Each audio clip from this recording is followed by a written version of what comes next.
Raimondo, a senior analyst for defense policy at the Center for Security Policy. Welcome back, Don. Thank you, Tara, for having me. One thing that you can say about Joe Biden going back at least 50 years is that he's been an appeaser.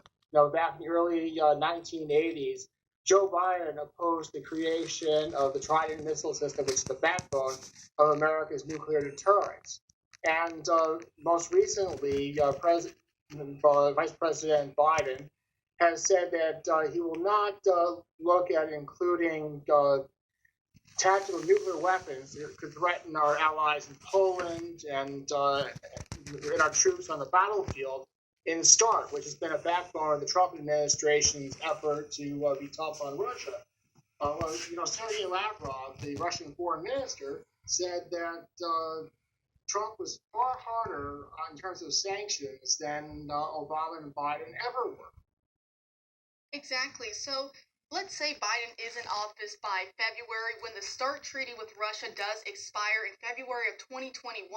How do you think a potential hypothetical President Biden would handle those negotiations?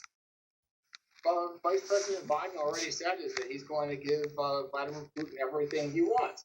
He's not going to force Vladimir Putin to scale back on his hypersonic nuclear warhead program that would make our missile defenses inept.